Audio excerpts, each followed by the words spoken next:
नमस्कार, स्वागत है आपका। मैं हूं डॉक्टर एलन वैष्णव और आप देख रहे हैं डिजियाना दमू न्यूज। आइए डालते सबसे पहले प्रमुख समाचारों पर एक नजर।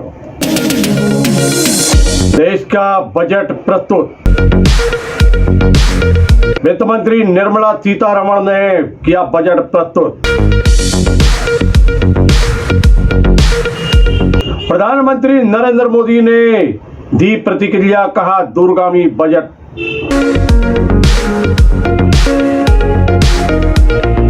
दमोह सांसद तथा भारत सरकार के केंद्रीय राज्य मंत्री प्रहलाद सिंह पटेल ने भी दी प्रतिक्रिया, बजट की सराहना।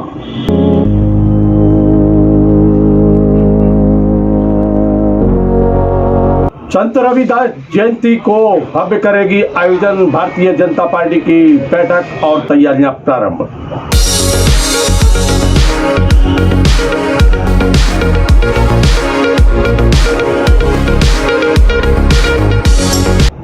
इंदौर कोर्ट में रिकॉर्डिंग के मामले में महिला गिरफ्तार, 3 दिन की पुलिस रिमांड और बढ़ी।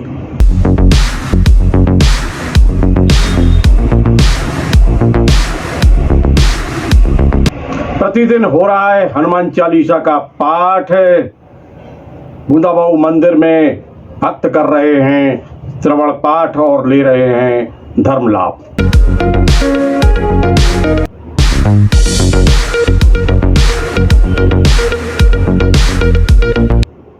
नमस्कार दोस्तों, और अब समाचार हैं विस्तार पे। देश का बजट प्रस्तुत किया गया और इस बजट को प्रस्तुत किया है देश के वित्त मंत्री निर्मला सीतारमण ने। बड़ा बजट था, लगभग 3 वर्ष के लिए इसकी योजना बनाई गई है। सप्तऋषि इस बजट के 7 पॉइंट बनाए गए, जिसको सप्तऋषि कहा गया है। और इस बजट में हर वर्ग को, हर क्षेत्र को प्रोत्साहित करने के लिए ध्यान रखा गया है। लगातार इस बजट पर चर्चा हो रही थी, बजट प्रस्तुत हो रहा था, लोग टकटकी लगाकर देख रहे थे, सुन रहे थे कि क्या मिलने वाला है, क्या मिलने वाला है। और इसी विषय को लेकर पूरे देश भर में नजर बनी रही।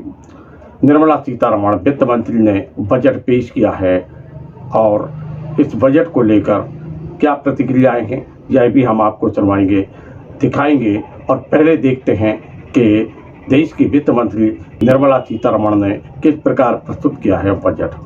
5G services, 100 labs for developing applications using 5G services will be set up in engineering institutions.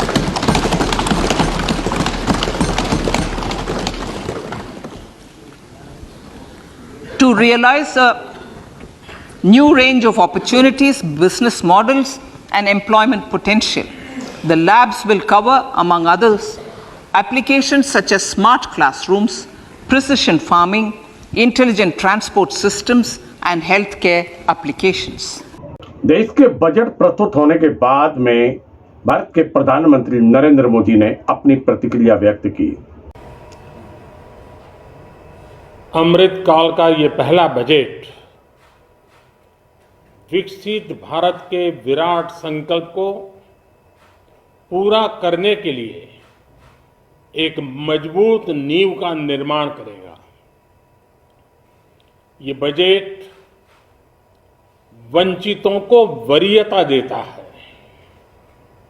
ये बजट आज की एस्पिरेशनल सोसाइटी, गांव, गरीब, किसान, मध्यम वर्ग, सभी के सपनों को पूरा करेगा। मैं वित्त मंत्री निर्मला जी और उनकी टीम को इस ऐतिहासिक बजट के लिए बधाई देता हूं। साथियों, परंपरागत रूप से अपने हाथ से, औजारों और टूल्स से कड़ी मेहनत कर कुछ न कुछ सृजन करने वाले करोड़ों विश्वकर्मा इस देश के निर्माता है। लोहार, सुनार, कुम्हार, सुथार, मूर्तिकार, कारीगर, मिस्त्री, अनगिनत लोगों की बहुत बड़ी लंबी लिस्ट है। इन सभी विश्वकर्माओं की मेहनत और सृजन को देश इस बजट में पहली बार अनेक प्रोत्साहन योजना लेकर के आया है। ऐसे लोगों के लिए ट्रेनिंग, टेक्नोलॉजी, क्रेडिट और मार्केट सपोर्ट की व्यवस्था की गई है। पीएम विश्वकर्मा कौशल सम्मान यानी पीएम विकास करोड़ों विश्वकर्माओं के जीवन में बहुत बड़ा बदलाव लाएगा। साथियों, शहरी महिलाओं से लेकर गांव में रहने वाली महिलाएं हो, कारोबार रोजगार में व्यस्त महिलाएं हो या घर काम में व्यस्त महिलाएं हो, उनके जीवन को आसान बनाने के लिए बीते वर्षों में सरकार ने अनेक विध कदम उठाए हैं। जल जीवन मिशन हो, उज्ज्वला योजना हो, पीएम आवास योजना हो, ऐसे अनेक कदम। इन सबको बहुत बड़ी ताकत के साथ आगे बढ़ाया जाएगा। उसके साथ साथ महिला सेल्फ हेल्प ग्रुप एक बहुत बड़ा सामर्थ्यवान क्षेत्र आज भारत में बहुत बड़ी जगह अपने हाथ एक्वायर कर चुका है। उनको अगर थोड़ा सा बल मिल जाए तो मिरेकल कर सकते हैं। और इसलिए विमेन सेल्फ हेल्प ग्रुप उनके सर्वांगीण के विकास के लिए नई पहल इस बजट में एक नया आयाम जोड़ेगी। महिलाओं के लिए एक विशेष बचत योजना भी शुरू की जा रही है। दमोह सांसद तथा भारत सरकार के केंद्रीय राज्य मंत्री प्रहलाद सिंह पटेल ने बजट की सराहना करते हुए कहा है कि यह बजट जो है वह दूरगामी परिणाम लाएगा। उन्होंने सराहना करते हुए कहा कि इतना बढ़िया बजट प्रस्तुत किया गया है कि जिसमें हर वर्ग और हर समुदाय को लेकर हर क्षेत्र को इसमें समाहित किया गया है। आने वाले समय में इससे बजट का जो परिणाम आएगा वह देश का एक नया इतिहास रचेगा। इस संबंध में प्रहलाद सिंह पटेल ने अपने निज निवास पर दिल्ली में एक प्रतिक्रिया देते हुए क्या कहा है, आइए सुनते हैं। 2023 और 24 के इस बजट प्रस्तुत होने के बाद मैं आप सबका हृदय से स्वागत करता हूं, अभिनंदन करता हूं। मेरी दृष्टि में मैं मानता हूं, मैंने इतने लंबे समय से संसद में जो बजट देखे हैं, ये बजट सारे समग्र रूप से तो महत्वपूर्ण है ही, लेकिन मध्य वर्ग और महिला शक्ति के लिए ये फोकस बजट लगता है। और मैं मानता हूँ कि मध्य वर्ग और महिला शक्ति ने विकास के तौर पर जो योगदान भारत की अर्थव्यवस्था में दिया है, उस पर लगातार प्रधानमंत्री फोकस करते रहे। इसलिए मैं आदरणीय प्रधानमंत्री जी का और उनके नेतृत्व में ये बजट प्रस्तुत करने वाले आदरणीय वित्त मंत्री जी का हृदय से आभार व्यक्त करता हूँ। मेरे पास में 2 मंत्रालय हैं। जल जीवन मिशन मेरे पास है। पिछले वर्ष 60,000 करोड़ रुपया उसके लिए रखा गया था। राज्य सारे मिलकर भी उसका आधा खर्च नहीं कर पाए। उसके बावजूद भी प्रधानमंत्री का जो संकल्प है कि 2024 तक हर घर तक पानी पहुँचे, उससे उस बजट में बढ़ोतरी की गई है। और आज हमारे पास इस बजट में 70,000 करोड़ जल जीवन मिशन के लिए है। दूसरा विभाग है मेरे पास जो है वो स्वच्छता का है। हमने गोवर्धन के लिए अपनी तरफ से कहा था और उसमें लगभग 10,000 करोड़ रुपया गोवर्धन स्कीम के तहत है, जो ग्रीन ग्रोथ के इंजन के तौर पर भी काम करेंगे, लेकिन स्वच्छता के इन पैरामीटर्स को भी पूरा करेंगे कि कचरे से भी गैस बनकर उसका उपयोग हो सकता है, खाद के रूप में उसका उपयोग हो सकता है और रोज़गार के अवसर मिल सकते हैं। और शहरी क्षेत्र को भी इसमें शामिल किया है, ग्रामीण क्षेत्र के क्लस्टर के अलावा। इस बात के लिए भी मैं बधाई देता हूँ।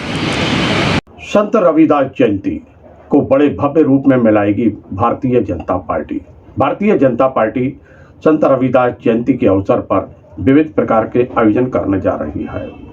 सभी वर्ग और समुदाय के लोगों को इस जयंती के अवसर पर आमंत्रित करने के साथ में संत रविदास के किए गए कार्यों और उनके द्वारा बताए गए मार्ग पर चलने का संकल्प दिलाया जाएगा। एक बड़ा आयोजन होगा। सरकार और संगठन मिलकर इस आयोजन को अंजाम देने के लिए लगातार प्रयास कर रही है, तैयारियां चल रही हैं। इसी विषय को लेकर मध्य प्रदेश के दमोह जिला मुख्यालय पर भी एक बैठक का आयोजन किया गया।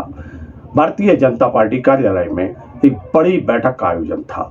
घनश्याम पिरोनिया, जो कि पूर्व विधायक हैं और अनुसूचित जाति वर्ग मोर्चा के प्रदेश के उपाध्यक्ष हैं, उन्होंने इस बैठक में भाग लिया, संबोधित किया है और सरकार और संगठन की योजनाओं से परिचित कराया है, उद्देश्यों से परिचित कराया उपस्थित लोगों को।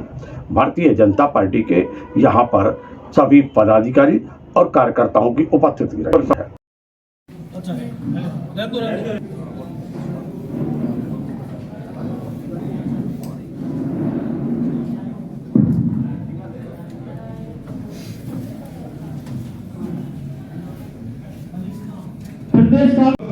हमारे मुख्यमंत्री जी के नेतृत्व में 8 तारीख का जो महाकुंभ है, उस महाकुंभ में अधिक से अधिक संख्या में लोग वहां पहुंचे। ये संदेश ऐसे लोगों के ऊपर जाए जो समाज में व्यवस्था पैदा करना चाहते हैं, समाज में जहर बोलना चाहते हैं, समाज को तोड़ना चाहते हैं। ये करारा जवाब ऐसे लोगों के लिए होगा। 8 तारीख के महाकुंभ में हम सब लोग अधिक से संख्या में अपने अपने क्षेत्रों से, अपने मंडलों से लोगों को पहुंचाएं। बहुत बहुत धन्यवाद। जय हिंद। ऐसा कहते हैं कि भक्त रविदास अपने स्थान से अकेले हिले नहीं वहां से, उनकी भक्ति में शक्ति थी। उपास में उनका जो कठौती होते ना, गंदा पानी पड़ा है, राम को आगे बढ़ाने का काम करें। देवी प्रधानमंत्री जी ने भोपाल का जो नया विश्व का सबसे बड़ा अद्वितीय जो रेलवे का जो हमारा स्टेशन, उसका रानी कमलापति के नाम से अनुसूचित जाति वर्ग की बिरसा मुंडा को कोई याद नहीं करता। किस प्रकार का आयोजन होगा, सरकार का उद्देश्य क्या है, संगठन का उद्देश्य क्या है, इस बात को लेकर घनश्याम पिरोनिया ने स्थानीय पत्रकारों को बताया कि सरकार एक पवित्र उद्देश्य को लेकर कार्य कर रही है। वह हर वर्ग और हर समुदाय का ध्यान रख रही है। उन्होंने रामायण के ऊपर टिप्पणी करने वालों को भी आड़े हाथों लिया। उन्होंने बताया कि रामचरितमानस में वह प्रसंग भी तो हैं जिसमें सबरी के झूठे भेर भगवान श्री राम ने खाए हैं, निषाद राज को गले लगाया है। उन्होंने तो सभी निचले वर्ग को भरत के समान भाई की संज्ञा दी है और कुछ राजनीतिक लोग रोटियां सेंकते हैं और वह माहौल को बिगाड़ने का प्रयास कर रहे हैं। उन सबको आड़े हाथों लिया है घनश्याम पिरोनिया ने। जी बताइए, क्या कुछ हुआ है, क्या कुछ मकसद को लेकर है? भारतीय जनता पार्टी मध्य प्रदेश के द्वारा 8 फरवरी को संत रविदास महाकुंभ का आयोजन सागर में किया जा रहा है और उसी के तैयारियों के लिए आज यहाँ दमोह जिले की भारतीय जनता पार्टी की बृहद बैठक का आयोजन किया गया था और उसमें रूपरेखा बनी है। और अध्यक्ष जी ने जैसा कहा, हमारे जिलाध्यक्ष जी ने, कि सभी मंडलों से भारतीय जनता पार्टी के समग्र कार्यकर्ता, सारे हमारे विंग, सारे मोर्चे, सारे प्रकोष्ठ अधिकतम संख्या में वहाँ पहुँचें, ऐसी तैयारियाँ यहाँ पर की गई हैं। माननीय मुख्यमंत्री जी से लेकर के भारतीय जनता पार्टी का वरिष्ठ नेतृत्व और हमारे अनुसूचित जाति वर्ग से संबंधित सभी हमारे संत जन और विद्वान जन वहाँ आकर रविदास जी के जीवन चरित्र पर प्रकाश डालने वाले हैं। इससे तो हमारे अनुसूचित जाति वर्ग से, बस्तियों से अधिकतम लोग वहाँ पहुँचें, अनुसूचित जाति वर्ग के लोग अधिकतम वहाँ पहुँचें, ये रूपरेखा जमा है। चुनावी वर्ष में ही आपको इस तरह के आयोजन की आवश्यकता है? नहीं, चुनावी वर्ष नहीं, ये तो महाकुंभ हर साल होता है। सागर में भी हुआ, हमने यहाँ अपने मैहर में भी किया था, और हर साल ये कार्यक्रम होता है। लगता है कि चुनाव है, लेकिन भारतीय जनता पार्टी तो हमेशा चुनाव से अलग रह करके ऐसे जो हमारे महापुरुष हैं इनको वास्तव में आगे लाना चाहिए। इन सबका योगदान समाज सुधार में रहा। आप अंदाजा लगाएं, प्रधानमंत्री नरेंद्र मोदी जी ने जो हमारे भोपाल का जो स्टेशन है आज रानी कमलापति जी के नाम पे जो किया है, जनजाति वर्ग को सम्मानित करने का काम किया है, बिरसा मुंडा की जयंती मनाकर इन वर्गों को गौरवान्वित करने का काम किया है। वास्तव में इन सब लोगों ने देश के लिए कुछ ना कुछ अपना योगदान दिया है, समाज सुधार में योगदान दिया है। आज भी ऐसे लोग तमाम सारे हैं। मैं निवेदन किया, रामचरितमानस जैसे महाकाव्य पर राम का चरित्र समाज को आदर्श देने वाला है, उस पर उंगली उठाने का काम कर रहे हैं। इसलिए उंगली उठाने का काम कर रहे हैं कि उनको अनुसूचित जाति वर्ग के लोगों में ये सब जहर घोल करके समाज में ऊंच नीच का उनका भाव बना रहे, उनकी रोटियां चलती रहें, सिकती रहें, ये करने का काम करते हैं। बंधुओं, राम का चरित्र हमेशा समाज में सामाजिक समरसता का भाव पैदा करने का काम रहा है। उनको विसंगतियाँ दिखती हैं, लेकिन उसी रामचरितमानस में ये भी लिखा है कि भगवान श्री राम ने शबरी के जूठे बेल खाए, निषाद राज के वट को गले लगाया है, तुम मम प्रिय भरत सम भ्राता सदा रहो तुम आवत जाता जैसे वाक्य बोलकर अनुसूचित जाति वर्ग के लोगों को भगवान श्री राम ने भरत के समान उपमा दी है। और उसी को आधार बनाकर समाज में हमारी बस्तियों में जाकर के ये तथाकथित राजनेता लोग भ्रम फैला करके हमारे सब लोगों को दूर करने का जो काम करते हैं, कहीं ना कहीं संत रविदास जयंती के माध्यम से ऐसे लोगों को करारा तमाचा ये रहेगा, सारा समाज एक है, हम सब एक हैं, पूरा भारत एक है, कहीं कोई ऊंच नीच का भाव नहीं, कोई भेदभाव नहीं है। रविदास जी ने भी जो कहा था, उस भाव को आगे बढ़ाने के लिए डॉक्टर भीमराव अंबेडकर के सपनों को साकार करने के लिए कार्यक्रम आयोजित है। इसी क्रम में भारतीय जनता पार्टी दमोह के अध्यक्ष प्रीतम चंद लोधी ने भी आयोजन के प्रयोजन के संबंध में विस्तृत जानकारी दी। इस संबंध में बैठक में क्या तैयारियां हैं दमोह? हमारे संत रविदास जी की जयंती 5 फरवरी को है, तो 5 फरवरी को हमारे प्रदेश के मुख्यमंत्री आदरणीय शिवराज सिंह चौहान जी ने प्रत्येक ग्राम पंचायत पर संत रविदास जी की जयंती मनाने का निर्णय लिया है। तो हम सभी भारतीय जनता पार्टी के कार्यकर्ता जो शासन के माध्यम से संत रविदास जी की जयंती मनाई जाने हैं, उसको बृहत रूप पर प्रत्येक ग्राम पंचायत में मना सकें, सभी जाति वर्गों के लोग संत रविदास जी को समझ सके। संत रविदास जी ने जो हम सबको संदेश दिया, उस संदेश को जन जन तक पहुंचाने का काम भारतीय जनता पार्टी का कार्यकर्ता करने वाला है। उसके बाद 8 तारीख को एक प्रदेश स्तरीय कार्यक्रम संत रविदास महाकुंभ सागर में भरने वाला है।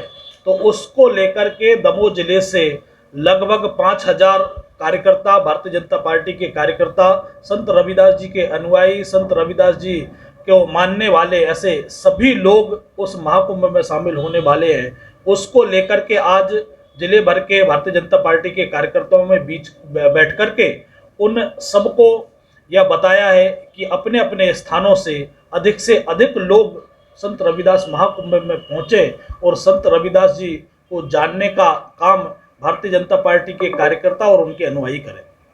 इसके बजट के संबंध में भी दमोह भारतीय जनता पार्टी के जिलाध्यक्ष प्रीतम चंद लोधी ने बजट की सराहना करते हुए क्या कहा, आइए सुनते हैं।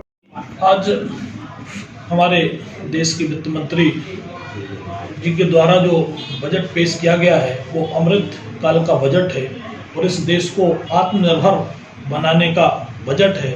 निश्चित ही इस बजट की जब विपक्ष भी तारीफ कर रहा है तो इस बजट से जो हमारा भारतीय जनता पार्टी नहीं, इस देश का जो प्रत्येक व्यक्ति चाहता है कि भारत हमारा आत्मनिर्भर बने, भारत हमारा विश्व गुरु बने, तो निश्चित ही इस बजट से भारत आत्मनिर्भर बनाने की ओर, जिसमें सब वर्गों का ध्यान रखते हुए सब वर्गों का कैसे जीवन स्तर ऊंचा उठ सकता है, उन्हें हम क्या क्या सरकार के द्वारा फायदा दिला सकते हैं, वो सभी बिंदुओं का समावेश हमारे इस बजट में हुआ है। मैं निश्चित ही इस बजट से हमारा देश आगे बढ़ने वाला है, हमारे युवाओं को स्वरोजगार मिलने वाले हैं और कई प्रकार के जो महिलाओं के सम्मान की बात हुई है, तो महिलाओं का आत्मसम्मान बढ़ने वाला है।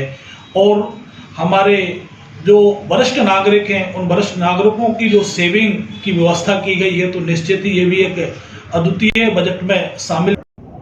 पीएफआई के एजेंट के रूप में कार्य करने का आरोप लगने वाली एक महिला को पुलिस ने गिरफ्तार कर लिया था। ये महिला जो है वह इंदौर कोर्ट में रिकॉर्डिंग कर रही थी और रिकॉर्डिंग करके यह वहां भेज रही थी जहां से दूसरे वकील एक जमानत के ऊपर चल रही बहस पर आपत्ति दर्ज करा रहे थे। और फिर क्या था, अधिवक्ताओं को शंका हुई और उन्होंने उसको पकड़ लिया। सोनू मंसूरी नाम की यह महिला है जिसको पुलिस ने गिरफ्तार कर लिया था। इसके पास से 3 लाख रुपए जब्त भी किए गए थे और गिरफ्तारी के बाद पुलिस ने 3 दिन की रिमांड मांगी थी और इसको रिमांड पर भेज दिया गया था। रिमांड पूरी होने के बाद उसे इंदौर न्यायालय में पेश किया गया।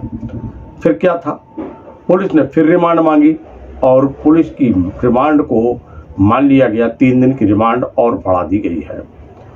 नूरजहां नामक एक अधिवक्ता के इशारे पर यह पूरी कार्रवाई को अंजाम दे रही थी। ज्ञात हो कि कुछ दिन पूर्व पठान फिल्म के विरोध में बजरंग दल के कुछ कार्यकर्ताओं ने नारे लगाए थे और जिसको लेकर प्रकरण दर्ज हुआ था और उनको हिरासत में ले लिया गया था। और ऐसे ही जो आरोपी हैं उनकी जमानत की अर्जी पर बहस चल रही थी और उसी बहस को रिकॉर्ड कर रही थी, ऑनलाइन भेज रही थी यह सोनू मंसूरी नाम की महिला। अधिवक्ता के वेश में थी, बताया जाता है जूनियर अधिवक्ता के रूप में यह कार्य कर रही थी। ये देवास में अध्ययनरत है और इंदौर आती जाती रहती है। इस संबंध में क्या मामला है क्या नहीं है, वरिष्ठ अधिवक्ता ने पूरी जानकारी दी है इंदौर के, और पुलिस ने किस प्रकार इस महिला की गिरफ्तारी की है, आइए देखते हैं। हाँ, हमारी भी जानकारी अनुसार 4 तारीख के लिए। सर ये कौन है, क्या नाम है और क्या प्रोसेस? ये सोनू मंसूरी नामक लड़की है जो उस दिन कोर्ट की प्रोसीडिंग रिकॉर्डिंग करते हुए पकड़ा गई थी और इससे बहुत सारी जानकारियाँ पुलिस को मिली है। किस तरह की कोई जानकारी रखेगी कि इस तरह से ये वहाँ पर जुड़ी हुई? अभी तो विवेचना जारी, इसलिए जो सूचना मिली वो पुलिस के पास ही है। ये जो रिकॉर्डिंग करी तो कौन से कोर्ट में रिकॉर्डिंग करी? 45 नंबर। वहाँ उस दिन तनु शर्मा के जमानत याचिका पर बहस चल रही थी, उस दौरान ये रिकॉर्डिंग कर रही थी। और कुछ बता, कुछ पुलिस ने रखे 3 दिनों में रिमांड के दौरान? नहीं, वो पुलिस के पास, सारी जानकारी उस संबंध में पुलिस के पास। सुना कि उसके बाद पैसे वैसे भी कुछ नहीं? हाँ, पैसा तो सबने देखे थे सभी। हाँ, प्रतिबंधित संगठन से भी जुड़ाव की सामने आ रही है, तथ्य कुछ आए सामने? अभी कोर्ट के समक्ष कुछ रखा पुलिस ने इस तरह से कुछ? उस दौरान हम तो अंदर नहीं थे, बाकी वो जैसा विदित है कि वो काफ़ी दिनों से इस काम में लगी हुई है। उसका आचरण बहुत संदिग्ध रहा, उसको इतना पैसा, गाड़ी, ये सब मिली है। किसी के कुछ ही दिन पहले कुछ एक्टिवा खरीदने की बात सामने आ रही है। उसी दिन शायद एक्टिवा नहीं थी उसकी, जो पुलिस ने जब के पास है। जब क्या लगता है सर पैसे कहाँ से मिला? वकील का भी नाम सामने आया, महिला वकील अभी फिलहाल में गायब है पुलिस की जांच में। पुलिस ढूंढ रही है उसे, पुलिस ढूंढ रही है। क्या भूमिका रही है उस महिला का? वो तो जब से यहाँ इंदौर भोपाल की है, वो इंदौर कोर्ट में जब से प्रैक्टिस कर रही है, हर समय संदिग्ध ही रही है। वो चुनाव भी लड़ने की कोशिश करी थी, या बार एसोसिएशन के जो चुनाव होते हैं वहाँ नूरजहां खां ऐसा कुछ नाम है उसका। सर कुछ लोग बचाने की कोशिश भी कर रहे हैं? इसकी सनद वनद भी इसकी जो हमारे पास जानकारी आई है, इसको भोपाल बार एसोसिएशन ने भी इसको निष्कासित किया हुआ है। तो यहाँ से होगी आप अब यहाँ पे भी अब ये जो पुलिस पूरी कार्रवाई हो जाए उसके बाद सभी मांग करेंगे। ये जो कोर्ट में एक मामला सामने आया है जिसमें कोर्ट की प्रोसीडिंग की रिकॉर्डिंग हो रही है, अब कोर्ट की सुरक्षा व्यवस्था बढ़ाने को लेकर आप लोग चिंता करेंगे? हमने माननीय डीजे साहब को भी निवेदन किया, सारे उस कोर्ट को भी निवेदन किया है कि बहुत गंभीर विषय है। किसी भी वेश में कोई भी आकर क्या हरकत कर जाएगा इसका कोई वो नहीं है।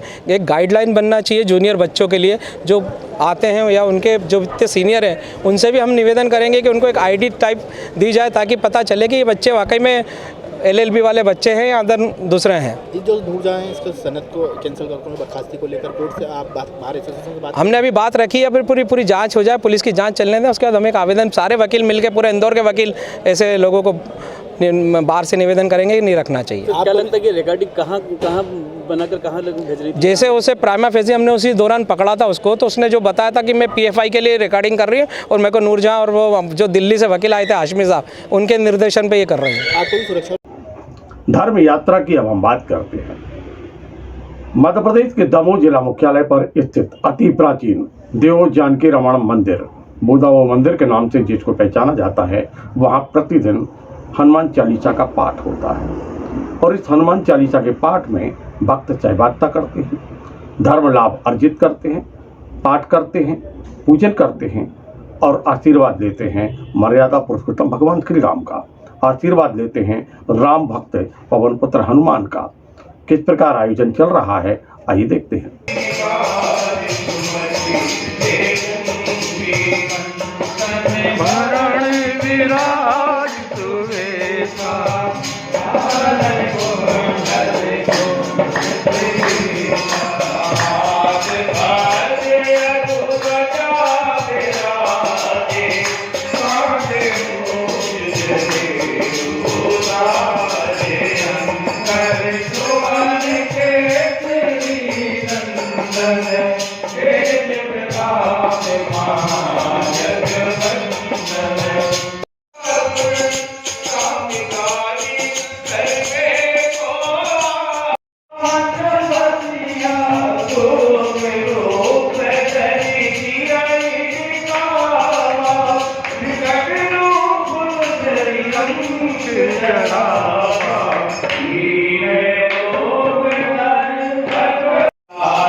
दोस्तों, ये थे अब तक के प्रमुख समाचार। कल फिर मिलते हैं नए समाचारों के साथ, तो देखते रहिए डिजियाना दमोह न्यूज। नमस्कार।